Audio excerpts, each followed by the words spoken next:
Alright YouTube, what's happening? This is your boy Kurt Venom. I'm back with you guys with another YouTube video today. And today I'm going to be discussing 5 things I don't want to see in Call of Duty World War II. Now before I even get into this, I want to talk about this gameplay really quick, okay? Now these are the only 2 gameplays I was really able to get. I was playing with my bro and there was just a lot of like cheaters and hackers and stuff going on for World at War, and since I'm talking about World War II, I wanted to have World at War gameplay in the background. So this first match that you guys seeing now, we lost. I thought I was kind of going in myself, and I was like confused, like how did we lose?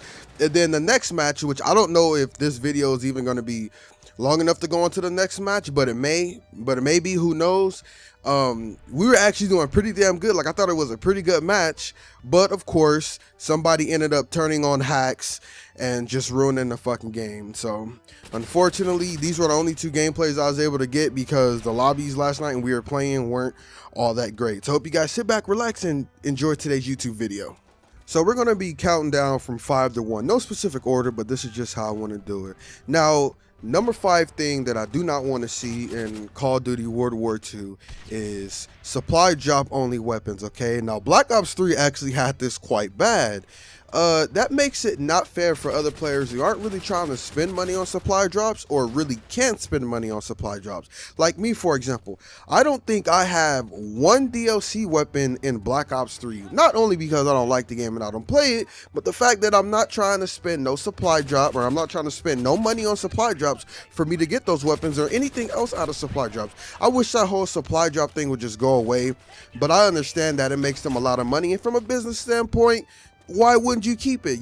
They did say, I don't know if it was in 2015 or it might have been 2016 actually, that they made $1 billion off of supply drops alone. So why wouldn't you keep it? But I wouldn't want to see, because I know supply drops probably going to be in there regardless. I just would not want to see supply drop only weapons to where, some people can have the weapons, and especially if it's an overpowered weapon, to where other people wouldn't be able to get it, even if they did spend money on supply drop, because it's like a gambling machine. You're not guaranteed to get it. I just don't think that would be fair. So I really just do not want to see no supply drop only weapons. I feel like if supply drop only weapons are not in the game would already be much better.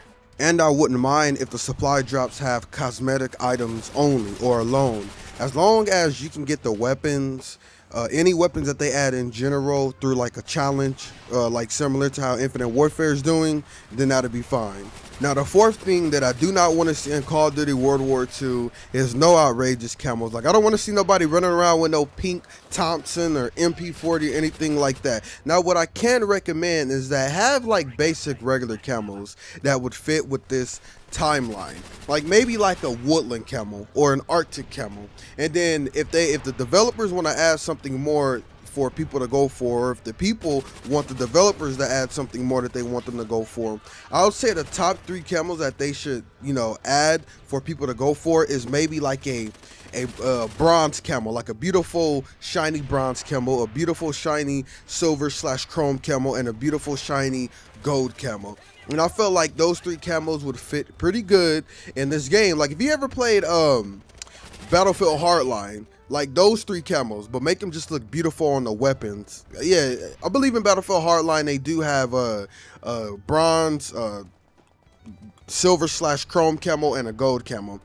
If they can add those in here with some other camos that people can equip besides those, as they can unlock as they're going for those, if they're even trying to go for those high tier camos, that would be fine, but nothing too outrageous. Now the 3rd thing that I do not want to see in Call of Duty World War II is unbalanced maps. Now I feel like the maps in Call of Duty World War II should be able to have multiple play styles on a specific map. Alright, so let's use Wasteland for Modern Warfare 2 for example. I know a lot of people enjoyed that map, but I didn't really enjoy that map because I felt like it was centered and more so catered towards people who snipe, like sniping people, like snipers. And I didn't really enjoy that too much, with the exception of the bunker. But a lot of the times when you go up in the bunker, they're fucking noob tubing and shit, so it wasn't really the best idea to go in there anyway.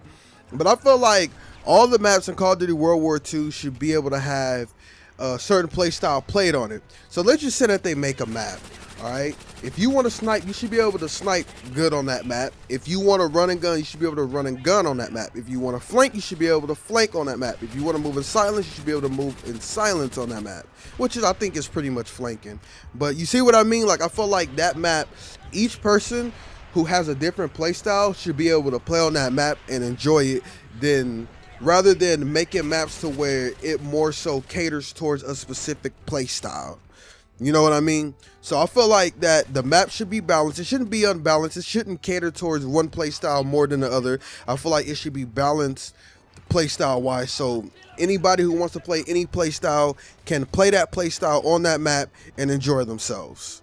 Now, the second thing that I do not want to see in Call of Duty World War II is, please, no helpful perks or no death streaks in general. Like, let's use Dead Man's Hand from Modern Warfare 3, or let's use Martyrdom from, like, I believe it was in Call 4 and Modern Warfare 2. Now, I understand that some people aren't that good at Call of Duty, and I understand that some people don't have the time to invest. Maybe it's because they're working or whatever it is they're doing. But like, I just feel like it kind of takes the fun out of the game if you add like any type of death streaks or perks in general that kind of reward the player for not being that good. At first I was kind of against it because people would always like, some people made it seem like totally different, as if like, if you're a bad player, let them be a bad player. I'm just going to continue to shit on them. That's kind of the vibe that I got from people, but it's kind of like rewarding people who aren't really that good and like punishing the good players in a way, because if you kill somebody, you're better than them, and they have on that specific perk or death streak or death perk or whatever you want to call it, and it kills you, then don't that kind of make you, wouldn't that kind of make you mad? It's like you clearly killed them, but because of a perk that they had on, it kills you. But to each their own. I mean, how else are you going to get better? You kind of got to keep playing and stay at it, and you'll eventually get better. Okay, and now the first and last thing that I do not want to see is, please, no overpowered weapons. Now, I understand that no game is going to be perfect, no balance is going to be perfect, but please try to do the best that you can, because let's use the FAMAS from the first Black Ops game, for example. That gun was obviously superior to a lot of guns in the game, and a lot of people would melt with that gun. It was pretty easy to use, and you can just melt people. That is very irritating, because let's use Infinite Warfare as an example as well. A lot of people use the MB4 in that game. So many people. There's been times when I hopped in lobbies and that's all everybody was using in that lobby, and it really just takes the fun out of the game. Not only do you want it to be balanced so everybody can use, different guns, like Modern Warfare 2, for example, but everything was overpowered in Modern Warfare 2, at least in my opinion. So like, you can pretty much do good with any gun in that game. But you want people to play, you want variety in the game. That's also why you want the weapons to be balanced, because if one weapon is superior to the majority or a lot of the weapons in the game, then, well, a lot of people are going to lean towards that weapon and more likely use that weapon because it's one of the better weapons in the game, and you're able to get easy kills with it. That's just it. It kind of makes the game bland when a lot of people are using the same stuff, and it kind of makes it irritating to get killed by the same weapon, and knowing that it's probably one of the more better weapons is what really makes it annoying. So hopefully everything is balanced and there's really no unbalanced issues. All right, and that is going to do it for today's YouTube video. Those are the 5 things that I do not want to see in Call of Duty World War II.